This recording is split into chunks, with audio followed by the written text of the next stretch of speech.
I have 57 pages of notes. I have a lot. I have 57 pages of notes. Granted, I write in 16-point font, and it is like a gay pride flag of emotion. 16-point font is actually pretty conservative. I think it's more like 24. I have to be able to see it, Jillian. I'm just saying. You know what I'm just saying? What? Jillian Pensavalle. Patrick Hines.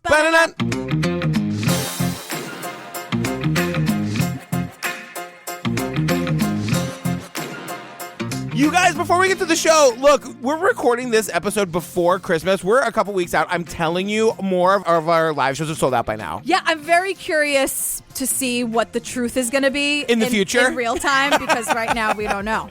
So right now, DC is sold out. Philly's almost sold out. Okay. Orlando's almost sold out. Wow. Seattle's almost sold out. You guys are coming out to see us. I'm so excited. And that's amazing, but you guys better get on it. Yeah, if you want to come see us live in 2020, get your tickets now. I'm telling you, you will not be sorry. Yeah. The other thing, you guys, if you want more Jillian and me, get in the Patreon. I'm telling you, the last couple of things we've covered have gotten crazy. Menendez. The Menendez stuff. How about how conflicted we are about it? I feel pretty confident in my feelings about it. But like, you're feeling for the boys, aren't you? Absolutely. Yeah. I mean, it was a 180 from our episode 1 to our episode 2. Yeah, 56 witnesses. That'll do it. I think. That's the number, I guess, moving forward, everybody. Also, Lacey Peterson, Yeah. Casey Anthony, Jodi Arias, Lorena, Serial, Madeline McCann. Making a Murderer, The Jinx. And so you guys, the $5 level, you get over 100 full bonus episodes to download right this second. At the $7 level, you get ringtones and the after party. At the $20, we send you something every month. We sent out slime a few months ago. Slime. Yeah, slime. My mom has slime now because of this. So anyway, there's something in there for everyone. There's a lot. I mean, really, it's a smorgasbord of content. All right, girl. Here we are. What are we talking about today? We're talking about Dirty John, the dirty truth. I gotta tell you, I love me Oxygen. I'll take Oxygen, and it's like sassy, it's campy, whatever. This one is really, really, really good. Like, this documentary is very well made. I was really blown away by it. Right. So it aired in 2 parts, so we're going to do it in 2 parts. Yeah, so we're doing part 1 right here, and then part 2 is also available right now and ad-free at the $5 level on the Patreon. Right. It'll also be our regular episode with ads next week. Right. But you're not going to want to wait on this one, you guys. We have a lot to say about this. Yeah, I don't really know how I'm going to do it, to be honest with you. I know, me too. I have a lot to say. Should we go? Okay. Newport Beach 911. I need an ambulance right away. Someone's been stabbed. It's a girl. Do you see blood? Yes. I felt like I caused this. This is the last thing I ever wanted to happen. There are life and death stakes in this story. Many women were terrorized. I met John online. He made me feel wonderful. It was the best feeling in the world.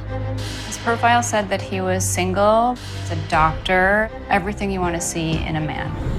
John was very attractive, very, very charming. John Meehan was a serial predator. He went from victim to victim. I knew he was trying to hurt my mom, hurt my family.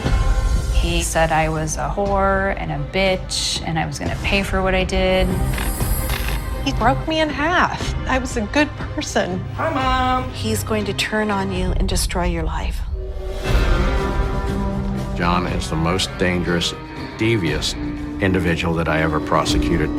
I was worried that John was going to kill me to try to get the money.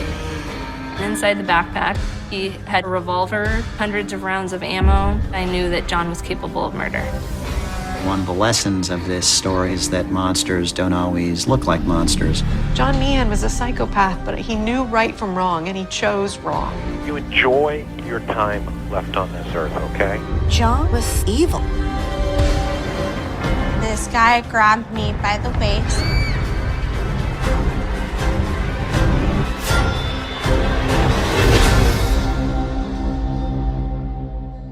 You want to start us off? Yeah. Okay.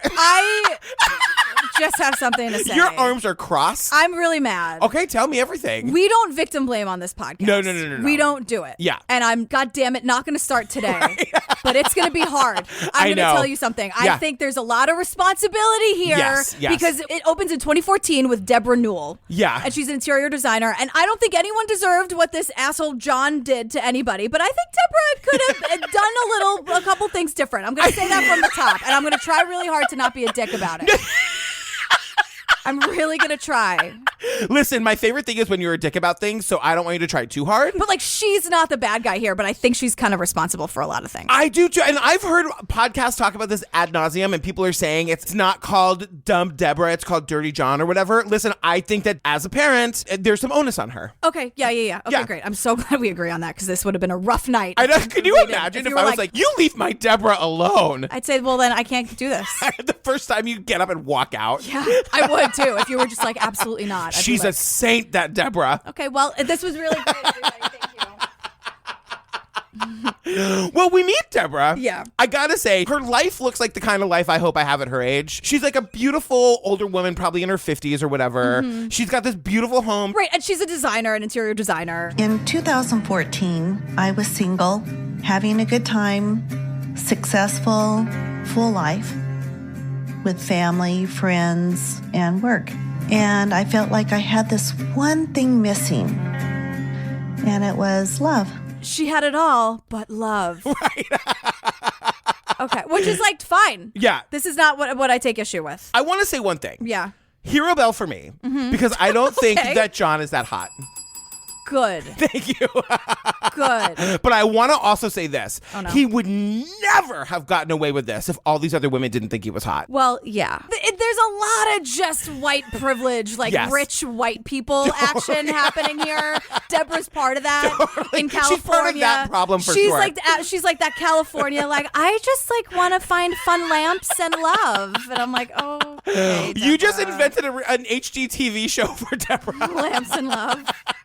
So Debra and John meet online. They met on Our Time, which is like for the 50 over crowd, and that's true. One thing about John's profile that I recall is that everything I was looking for in a man seemed to be in his profile. I wanted a man that went to church, someone that was into his family, successful, intelligent. He's a doctor. He's seems so genuine. Okay, I had this as a note for later, but I'm just going to say it now. Yeah. Isn't there a too good to be true component to this? 100,000%. You know what I mean? Yeah, like he just ticked every box. But like, it's also like, Debra, I'm not going to give you like an award for wanting like a family-oriented rich doctor. Like, she's not the only person in the world who wants that. No, that's why he was able to do this for 20 years. Exactly. So she's not like, it's just me maybe, but I want someone who's like nice and successful and smart. Good looking. Shocking, Goes Debra. to church, like, right. Give me a break. So we meet Christopher Goffard from the LA Times, and he's the reporter who broke this fucking story and made the podcast. Right. But he also says, he was like, John was out of Casting Central. And I'm like, it's Central Casting. I had the same note. What Debra Newell didn't know was that John Meehan was a serial predator. He went from victim to victim, took what he could, and found a new one. He would terrorize them. He looked like a doctor out of Casting Central. So if you're going to impersonate a doctor, it helps to look like you belong on the cast of Grey's Anatomy. But we also meet Tara, and Tara is Debra's daughter. Can I get a quick spelling on that name? T-E-R-R-A. Tara. It's not Tara. And Tara. I'm not going to make fun of her voice. Like, that's like low, that's stupid. Low-hanging fruit. And everyone else did it. Exactly. Like, it doesn't matter. The thing about this girl, she's fucking badass. Yeah. And there is a little bit of like, she just very much is who she is. Well, they're all very blonde, white Californians. They just are. And sometimes people sound like that. And let me tell you something. Upspeak is not a fucking crime. No. People do that all the time. Vocal fry is a thing. We're humans. Yes. I know women. I know it's hard for a lot of people to think that women are also human beings. We are. I'm here to tell you on episode 158 of TCO, women are human beings. Breaking news. Breaking news. Guess what? Enough. You really are so mad. I'm so mad. But and guess what? Here it comes more. Because I learn a lot about Debra from two things that Tara says. Yes. I'm very protective of my mom in general. The guys that she was married to before took complete advantage of her. you know immediately, okay, Debra's immature. The kids have to raise the parents. Yes. And that shit drives me nuts. I totally Debra, agree. be an adult and be a mother. And Tara today is young. Yeah. She was very young when this happened. Absolutely. She was a 19-year-old girl. So if a 19-year-old is like, my whole life I've been protecting my mother. Yeah. It's like, no. I know. But Debra is such an enigma because she is so successful. She has her own interior design business. She's very wealthy. She's very put together. Her kids seem to love her. So it is weird. She is an enigma of a character. Yeah, but like, be a parent. I absolutely agree with that. Right? So it's their first date. So again, red flag city. I am the mayoress. I voted for you. Yeah, and I'll vote for you again.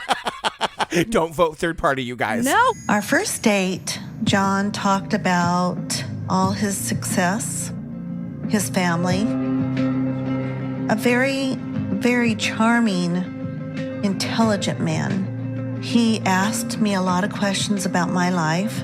It was almost surreal. I'm thinking, I really like this guy. She's like, he asked me questions. It was surreal. And I'm like, wow, that dating scene must be really bad.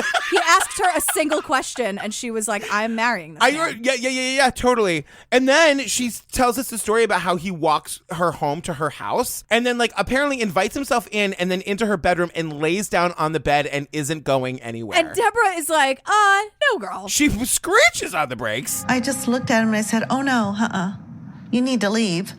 And I said, that's not who I am. He was very persistent, kept saying, just let me lay here a little bit longer. Well, I was quite disappointed. This is so gross. And then she's like, well, he was kind of good looking and he asked me a question. So when he called me the next day begging for forgiveness, yes, I went on that second date. I forgave him, said, let's start over. Let's go on another date. And then, like the first few dates were perfect because he's a professional. They always held hands. They would walk and talk for hours. And Deb is so beautiful and they were soulmates. It's like, John, pull it back a little bit. Girl. It's a lot. Like for the second date. What did you go to the Patrick Hines School of Dating? Like the second date soulmates? Whoa. Steve moved in with me basically on the second date. What? Good lesbian stock. Right? I was raised by lesbians. I know. I'm just telling you, I knew that I loved him and that we were going to be together forever. And so I basically just made him move in with me. He's not a prisoner, Jillian. He wants to be there. Steve, blink twice if you're okay. Then we meet, air quotes, Jacqueline, Deb's other daughter. Oh, God. We have to talk about this for 49 minutes. Jacqueline does not want her identity revealed, so she does her interview in shadow. Right, but they don't change her voice. And, like, this came out well after the podcast when the entire family was famous. So, like, Jacqueline, I see what you're trying to do, I guess. But then don't participate at all. Well, again, it's very easy to think of these women as caricatures. These two daughters are badass bitches. Well, Jax was like, I hated him on sight. Jax. I'm going to call her Jax. Jax, call me. Yeah. When I first met John Meehan, his scrubs were torn. I thought that he was a fake. I just had a very bad feeling about him. Her gut was like, nope. And she just heard you say her gut and she wants to murder you. No, your gut. You're the good gut, Jax. Come on. There's more to life outside LA or whatever. You're gorgeous. Probably. I Your don't shadow know. is gorgeous. So Debra and John start dating in October. By November, John basically moved in. So that's the other thing. Like, Debra tells this story as though it just happened to her. That makes me... She's like, I don't know what happened. I found us a house. I personally moved him in, and suddenly we were living... I don't know. It all just happened to me. Like, the problem with the telling of it is that she understands that, like, this is probably going to go bad, but she made all these choices anyway. She wants to sort of tell it as a swept off my feet story, even though she is illuminating the red flags along the way at every step. Right, and I think she says things where, like, she doesn't even know that they're red flags. For example, she goes, Jillian's really on fire tonight. I'm just really upset. She's like, I had fallen in love with John and I just really wanted to get to know him. And I'm like, Deb, what'd you just say? Say it back to me. What do you think you said? You can't be in love and then not know anything about the guy. Am I wrong? No, you're not wrong, especially at like this stage of life. At this age. So, but here's what we do know about John's family. Yeah, so we go back to 1964, 50 years earlier. John grew up in the San Jose area, and most of what I know about that period of his life I learned from his sisters. John had a father who romanticized the gangster lifestyle and the gangster ethos and brought John up to believe that if someone crossed you, you went after them twice as hard. If they wronged you, you broke their legs. You know, if someone crossed you, you go after them twice as hard. And I'm like, what a shitty way to start, like to just like mold his little brain like that. And so John tells Deb, oh, the reason I don't talk about my family is because they're all dead. Right. And we learned that in reality, he had 2 sisters who were alive and well and living in California. Right. And then we meet Joe, his best friend. Oh my God. I was John Meehan's best friend from 1974 to 1985. From 1974 to 1985. I'm like, that's specific. I wonder why that is. Stay tuned. Here we go. So he's like, you know, John was very smart, studious, of course, never mentioned his family. And John's parents had a really bad divorce. John, of course, blamed his mother for everything. Garbage. I wonder where that came from. Like the fake gangster father, probably. Great. But then we learn that John really wants to make a quick buck. So he pitches the idea to his friend Joe of being gigolos. You guys... Gigolos. That's right. I said it. Because they said it. John just came up to me and he said, we could make so much money doing this gigolo thing. We would have sex with older women and we make all this money, $200 a pop. Back then, that was a lot of money. So here's the thing. We see pictures of John, and John's a very hot, like, handsome, older guy, whatever. You just said you don't think he's hot. But I can see how people would be attracted to him. Okay. This guy, Joe, does not look like a guy that, like, older women are going to pay to have sex with. Right. So he's painting a picture where they were supposed to be these, like, young, hot studs. Just a gigolo, and everywhere I go. They were gigolos, Jillian. And Joe's like, just to be, like, super specific, they were much older women. Right. Who, like, really wanted to get some. And this kind of sparked the idea that, like, oh, like, older women kind of want, like, a young piece like me. Young hot piece like me, says John in his stupid dumb brain. And so that's kind of what sparks this whole thing. Again, of trying to manipulate older women. They were gigolos. I know. Is that a thing? I mean, I think it's just sex work, really. Like, right. So yeah. You just never think of it. What a world. I know. What a time to be alive. Time to be alive. So anyway, yeah, I guess gigolos are a thing. In conclusion, thanks for coming to our TED Talk. So, you guys, med school is expensive. Right. Some people take a second job or take out a loan or something. What did John do, I wonder? John became a coke dealer. Because, you know, you can't be one thing without being another. He started to dabble into drug sales, cocaine, and he started selling large amounts. He started getting real big. He started bragging about how he was cutting the coke and it was like half the grade it was when he got it. He saw green. It was money, money, money. All hours of the night, people were coming over, 3, 4, 5 in the morning. And I saw a change in John. First of all, I guess you can't be like a small-time coke dealer. He is dealing large amount, like kilos and kilos of coke. But it also seems like if you're dealing cocaine at the level that John is dealing at this point, that's your full-time fucking job. You're not a student anywhere. Right. And the thing is, like, we have Joe here to tell us what happened. Yeah. So Joe's like, okay, so one day John's like, hey, bro, can you help me get 3 kilos of cocaine for some associates of mine? Oh, my God. And dummy Joe is like, yeah, that sounds like a great idea. You know, and I was dumb. I wasn't the big dealer like him. And I said, okay, yeah, I got some guys. I went and set it up. And also, like, how does Joe also know where to get 3 kilos? Who are these associates? It makes no sense. Like, how do you do this? So the next day, partying, coke everywhere. And the freaking ATF busts in. The door just came a hole through it. Say, well, ATF hit the floor. I was scared. So then all the cops, according to Joe, according to Gigolo Joe, the cops put pillowcases on everyone's head and put them all in different rooms so that they could, like, find out who the snitch was. Right. And Joe today is like, I knew who the snitch was. I knew it was John. And John doesn't deny it, not for a second. Right, and apparently this is like the largest bust in Santa Clara history to date or something. And so John's like, hey, Gigolo Joe, yes, it's me, I'm the snitch. Because the thing is, you can't go to med school with something like that on my record. So I, John, have decided that you, Joe, are going to take the fall for me. Yes. And I was like, so that's why the dates are so specific about why they were friends. That's exactly why. So we meet Laura Richards. I love her. I love her accent. I love everything She's like about super her. hot and super British Totally. and super smart. She's a criminal behavioral analyst. Yeah. She's here for like the smarty pants talk of just saying like the psychology and the science of like why people do things like this. Some people called him a con man, but actually John Meehan was far more than that. He was a predatory individual. He didn't form real relationships or attachments or bonds to people. He just used people. He ticks many of the boxes in the psychopathy checklist.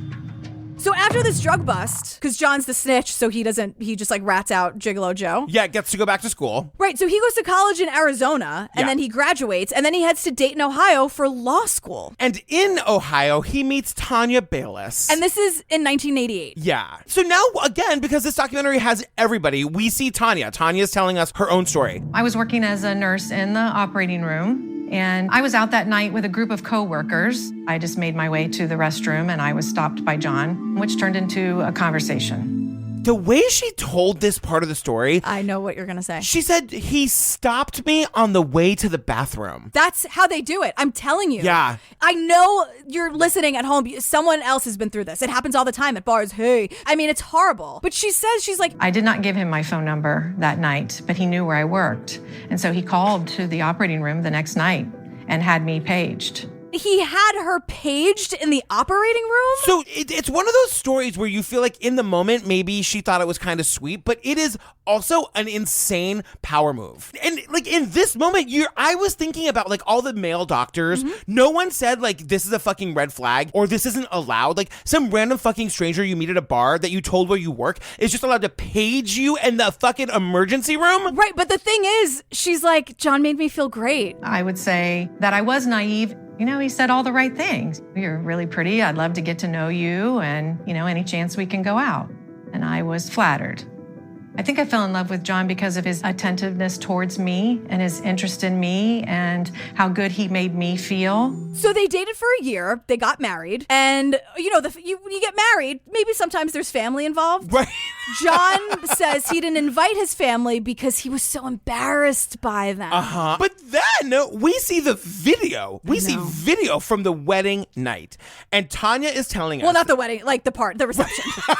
The reception. Not that kind of video, you guys. No. But like it's the reception and like I guess all of John's friends are there. And Tanya is telling us today. The wedding video, I was so excited to watch it. But I noticed in the reception time with all the guys, you know, have had probably too many drinks. One of them refers to him as Filthy John. Let me start by saying this. John Meehan's nickname is Filthy John Meehan. All of these fucking idiot dudes are like, oh, bro. His nickname was the Cruiser. We call him Filthy John. And Tanya like sits him down and is like, girl, why are they saying that? She's like, let's go to the videotape. Right. Click, click. What is this? And this is another thing that you can easily explain away. Like, whatever, they're just drunk. Like, don't worry about it. It was an open bar, whatever. And you can explain that away. Totally. Then Tanya tells us that like a few years into the marriage, one of the little stones was falling out of her little wedding ring. Right. And she goes to have the stone replaced. Sure. And the jeweler took the ring and said, you know, this isn't real, right? And I said yes. Yeah, I said yes. Because that's humiliating. And she's like, yeah, I totally knew. And she's like, because this is mortifying. But I don't think Tanya means it like that. Like, if you're poor, when Steve and I got married, we bought rings in Chinatown and they were $30 each. Great. We wore them for a decade. Yeah, I don't care. No. So I don't think Tanya's saying like she was mortified because the ring was fake. I think over the course of the years, Tanya's starting to pick up on things. Like, you know, isn't he supposed to be a doctor? Like, why is he buying me a fake wedding ring? Yeah, she's mortified that the jeweler like knows more about her husband than she does. Exactly. That's really what this is. Exactly. And then Christopher, the writer who broke this story, he says, I just think Tanya had no idea this kind of person existed. And look, I think it's like whenever we say like, how could you be a 911 dispatcher? And like, why are you asking so many questions? And I'm like, because when you get a phone call that like a 12-year-old girl has been stabbed 60 times, you cannot believe your life in that moment. So you're like, wait, she was where? They did what? So I get that shock of like, there's no way my husband of 6 years is doing it. It's impossible. Totally. So they have kids. So they have the 2 kids.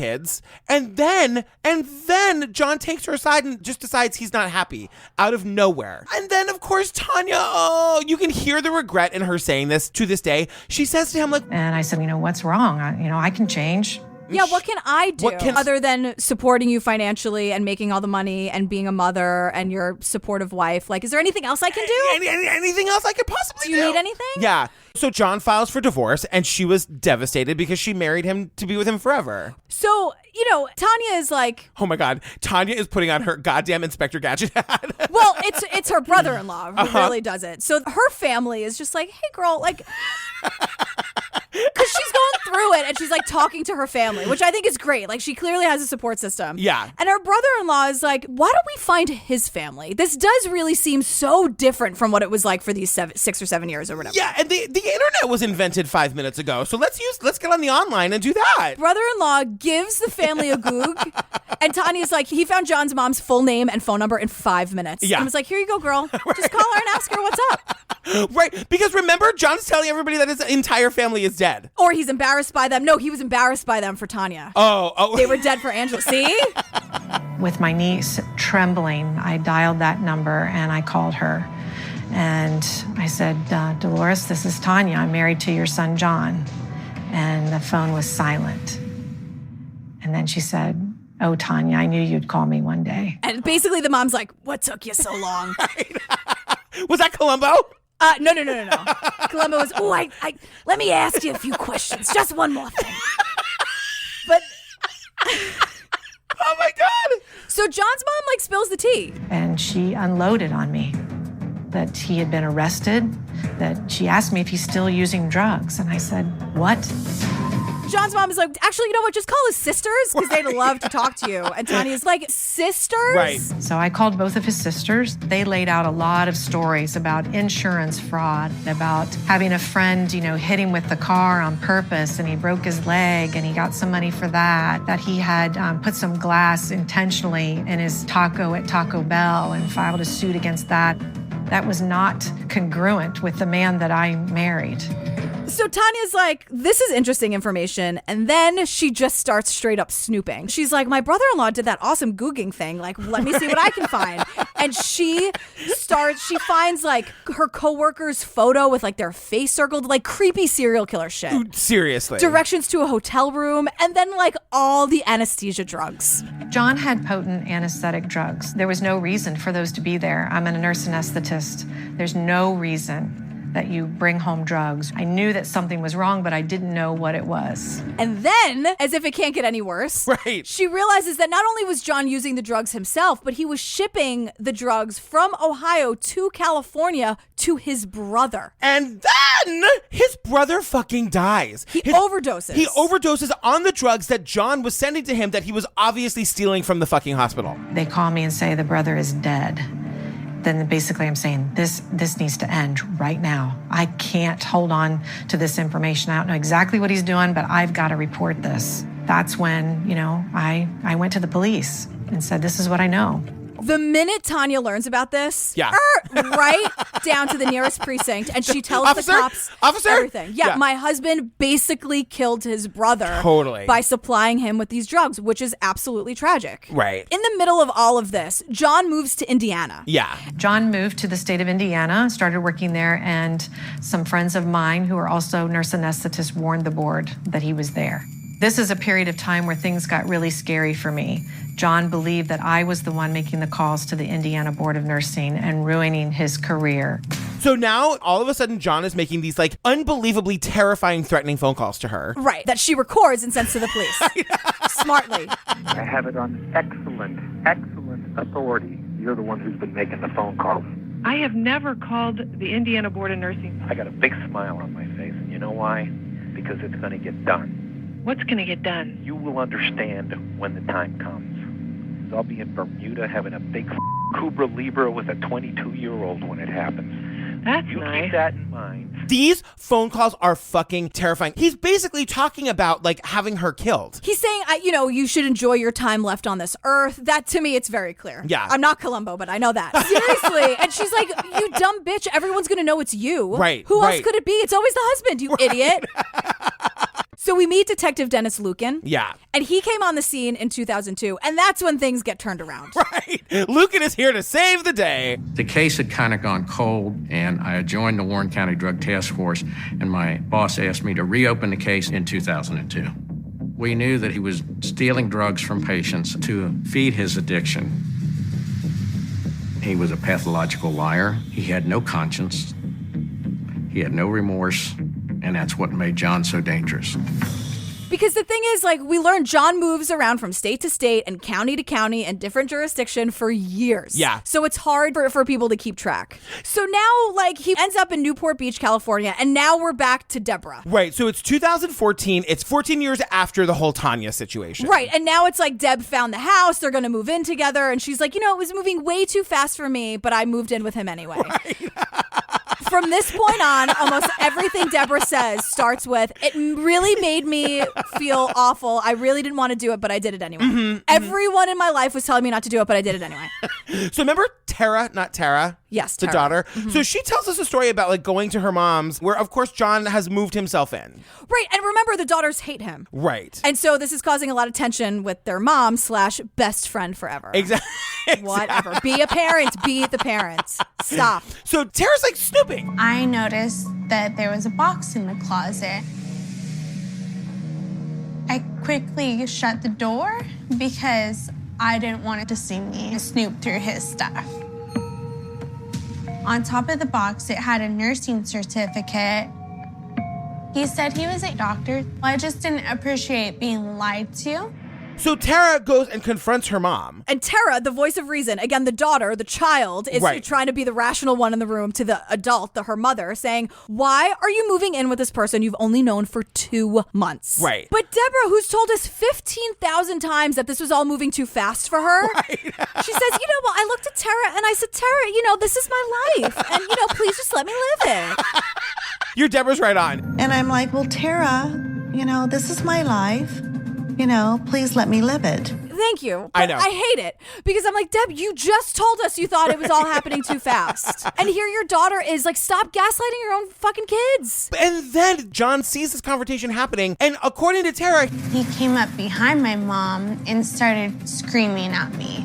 Yeah, you want your mom to yourself. What a monster. Right. You're just jealous. Like all this stupid shit. But this is the first of a million times where like, I understand that everybody comes to their own situations with their own baggage or whatever. But if I was ever with somebody, Jake Gyllenhaal, for example, after Steve's untimely passing. Absolutely. And that Jake, you had absolutely nothing to do with. That I had nothing to do with. I was with you the whole night. Exactly. Drinking. And Jake were to start screaming at Daisy, I would have to dismiss Mr. Gyllenhaal. Right. You can't have a new boyfriend screaming at your child. You just allow that shit in your house. And Deb did it. I mean, they only knew each other for 2 months, but most of that time, she just let John treat her kids like shit. When all her kids were trying to do was like, hey, mom, can you stop? Right. And the thing is, like, Tara was right. She found a lie. Right. On paper, she found a lie. Tara left. I confronted John, but he had an answer for everything. They said that he didn't lie. He had his doctorate. They're basically the same thing, but one is under the nurses and one is under a doctor's. And he said, but we both put people to sleep. John was so persuasive. I know I keep saying this, but he was that good. So Deb and John start going to therapy. Great. So John, he uses this to manipulate her. Right. So he's like, therapy, perfect. He's going to take over this therapy session and basically lie to the therapist and get the therapist to agree with him. So he can say like, Deb, what have me and the therapist been saying to you? Right. Oh, he's so gross. So in therapy, John's like, well, her kids are super spoiled and need boundaries, which to be fair. Right. is a little bit true. Right, but then one of them is telling us like the boundaries consisted of not having my kids attend Thanksgiving if they were going to have this kind of behavior. Debra uninvites her daughters to Thanksgiving. Yeah. Which is really, this is really truly heartbreaking. Honestly, though, they probably had a much better time at some restaurant or wherever with their friends. They had a Friendsgiving, like they were fine. But it's heartbreaking that you're standing here literally screaming at your mother, saying, "Can you please look at what reality is?" And she's like, "But I think he's cute. Right? You can't come to Thanksgiving now. Right? What? That's unbelievable." So Laura, the expert, the hot expert we love, she's like, when you're looking to control someone, you don't want daughters and sisters and mothers and people interfering in the relationship. In most of these cases, you see isolation. You know, they never say, I'm done with all this Romeo and Juliet stuff. I'm going to move to stage 2 isolation. It's a very subtle and nuanced thing that happens. And I'm like, Laura, I know, right? So then after Laura, like the voice of reason, so smart, it cuts to Deb being like, I just couldn't understand why they couldn't be happy for me. And I'm like, Deb. I know. Are you kidding me? He's screaming at your kids in the middle of the living room. Jacqueline tells a story about how like she never believed it was like even working because his scrubs were torn and filthy. Like, Deborah, the evidence is right fucking in front of you. Yeah, maybe like the degree that he's actually a nurse. Right.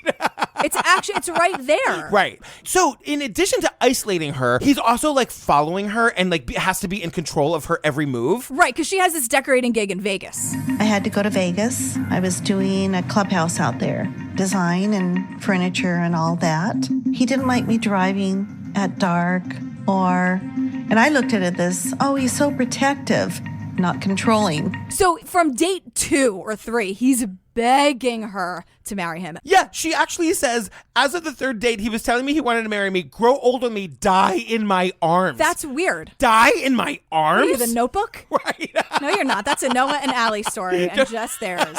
So she goes, you guys is us, right. Like the viewer. She's like, I just had this knot in my stomach. I'm just thinking, why am I doing this? My whole family's going to kill me. But fuck it, let's get married. She marries him. And we see the wedding video. John, please repeat after me. I, John. Hi, John. Take Debra. Take Debra. To be my wedded wife. Oh my gosh. I cannot believe that we are seeing the wedding video. It's unbelievable. And she didn't tell. She secretly gets married to this guy. Right. But then at the wedding, we hear people like, oh. And I'm like, who was there? Right. He has a dead family or they're all embarrassed. She didn't Yeah. tell anyone because they'd all be mad at her. And I'm like, oh, wait, it's Vegas, It's right? Vegas, baby. It's like paid witnesses. It's bachelorettes. Totally. And Elvises. Totally. Great. So now we're back to 2001. It's 13 years before this wedding. And we're in Ohio now. And we meet this woman, Meg Maggart. And it's the same old story. Everything you could possibly want in an online dating profile. Right. I met John online. His profile said that he was single, that he was a doctor, an anesthesiologist. Just a great profile, like everything you want to see in a man.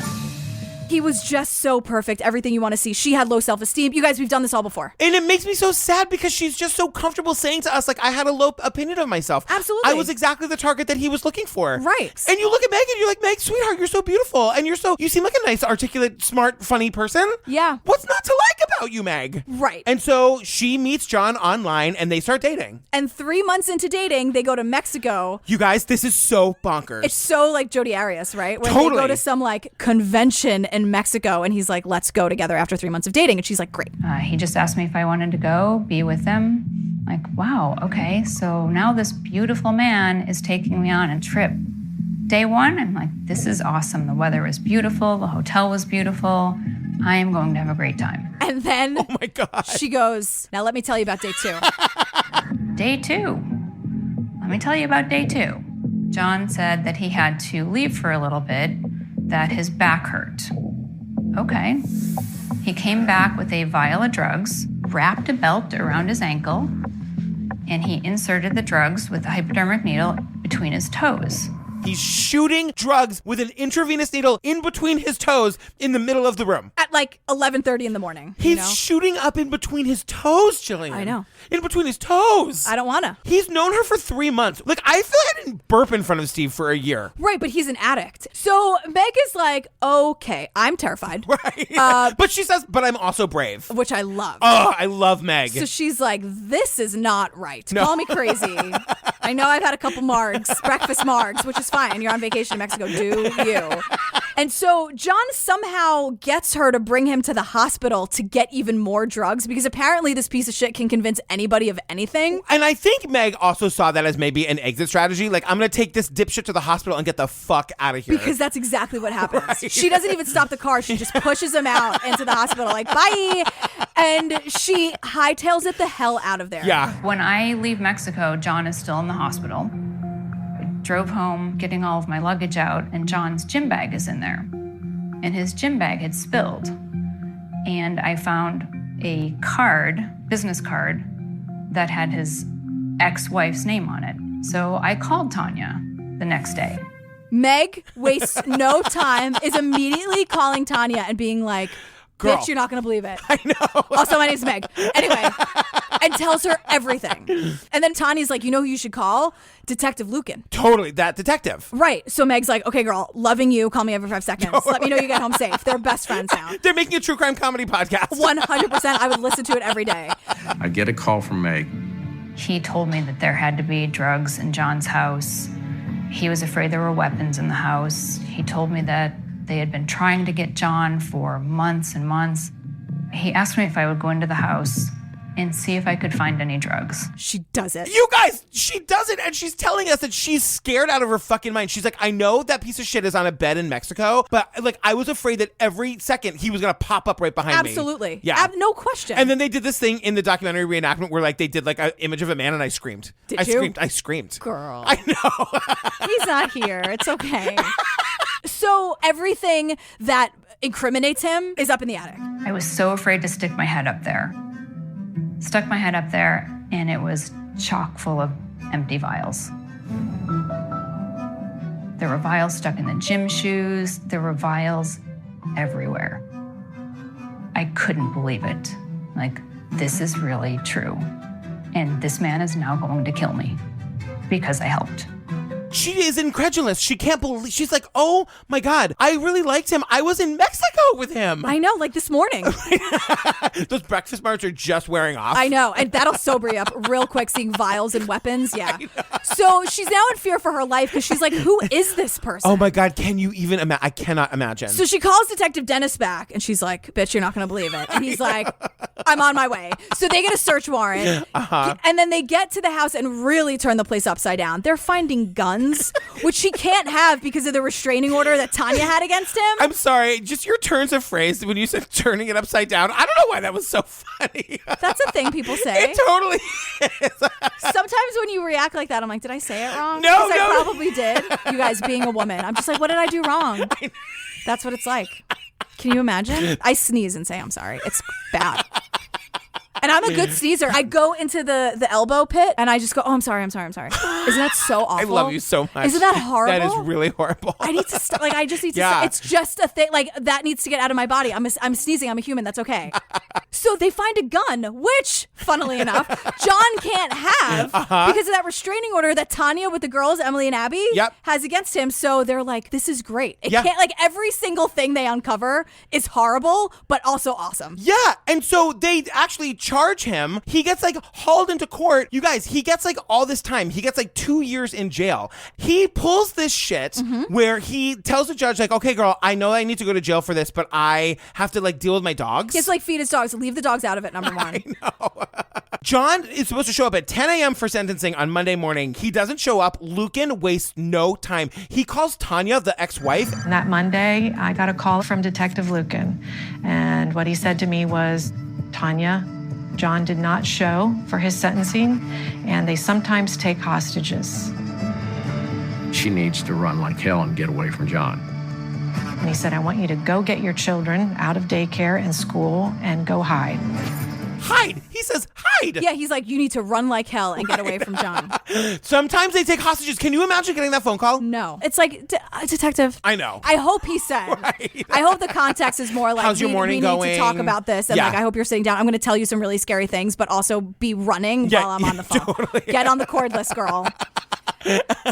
So Tanya didn't need to be that worried because John goes to Michigan where he robs 3 hospitals he used to work at. He robs them of their anesthesia kits. And you guys, this just gets crazier. Yeah. He goes to the hotel room where he like takes all the drugs. Right. Some poor hotel attendant finds him passed out on the floor. Right. This poor attendant calls 911. They get him an ambulance. He's in the ambulance. Like in the middle of the road, John jumps out of the ambulance. He jumped out of the ambulance, ran into a local department store, climbed up an elevator shaft, and fought like hell as the cops tried to climb up and get him. Runs up an elevator shaft.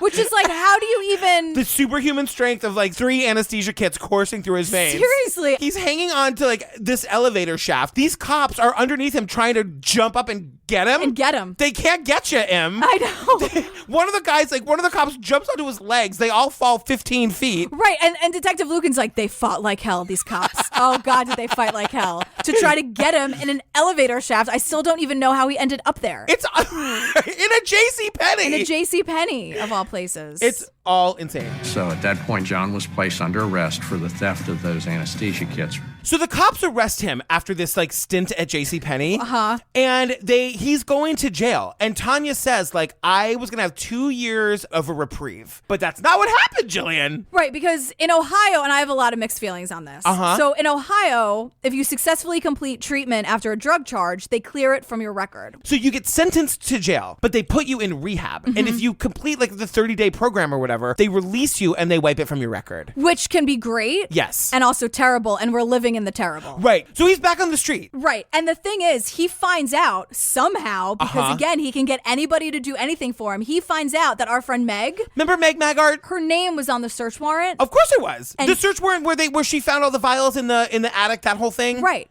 He loses it. Yeah, John goes crazy. John calls me and tells me that I'm going to regret ever helping Dennis Lucan. He said I was a whore and a bitch and I was going to pay for what I did. He knew where my family was. You know, I had small children. In his threats, his voice was so real. So Meg tells us this terrifying story. Yeah. Where actually she says like one day she's out for a walk in her very cute neighborhood. Yeah, she's walking her dog. She calls it a very cute neighborhood. I was like, Meg, we get it, girl. I love you. Walking her dog, and a car tries to run her over and actually breaks her leg. I knew it was John. I had no doubt that it was John. He knew that I was on that search warrant. He believed that I had just ruined his life. This guy just tried to kill me. So she calls Detective Lucan and she's like, is this? Because Detective Lucan's on our side here. Right. He really, really, really wants to get John. And he's like, he had an alibi, which just means he paid some guy and hired some guy to kill his wife. But his also, ex-wife, his ex or whoever. What's the alibi? I want to see the alibi. Nobody even tells us what it is. He's probably on video somewhere, putting shards of glass in his Taco Bell taquito or whatever. Fiestas or whatever they want to have from the Wonderful Whites. Yeah, and this episode ends with everybody going, it's like a round robin of being like, yeah, either John was going to kill somebody or John was going to get killed. Right. That's how this ends. And it is how it ends. Right. It actually is. You guys, just a quick reminder, you can get episode 2 of this right now ad-free at the $5 level on Patreon. Yeah. You don't have to wait a week. I'm still going to be mad. I know you are. I'm still mad, everybody.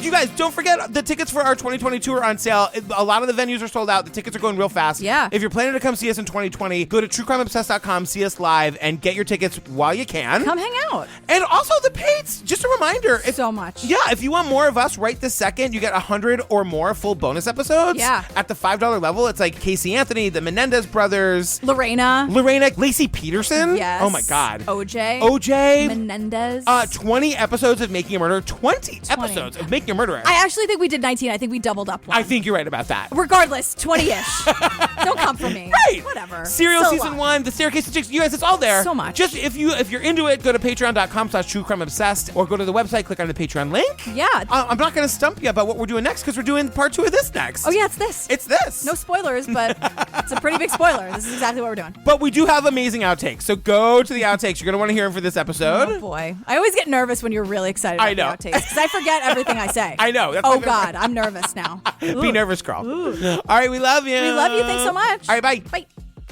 We watched Ratatouille last night for the first time. I sobbed throughout the entire thing. You did? You old softie. Mike is like, we're not going to start rescuing rats now. I was like, but he's an excellent chef and he's adorable and he's lonely and his family misses him. Now I'm like obsessed with Remy and Ratatouille. I think about Fievel all the time. I can't even talk about Fievel. Can you imagine you're high on coke out of your mind? No. And you're dancing at some shitty party somewhere and the door gets busted open with one of those battering rams? No, like... It's not Sylvia Rivera with the parking meter from Stonewall. Oh, see, then would be like, well, now it's a party. So we meet Angela. She tells us that she met John when she was 20 years old, working at a bank in Los Gatos, California. That means the cats, Jillian. Okay, fine. Los Dogos is how you say dogs. Fine. You speak fluent Spanish. I do. The other problem with you is that you're so fucking polite. Like you. And another thing. I was thinking about this the other day. Like you were raised so well. I was. You're I have to so say. nice and polite. Well, thank you. You know what I mean? Like you're not really apologizing because you're a woman. You're apologizing because like. Well, maybe I disturbed somebody or like exactly. startled them. Yeah. Like I startle easily too. So I'm always putting myself in other people's shoes. Like, did I just disturb them in some way? That's so annoying.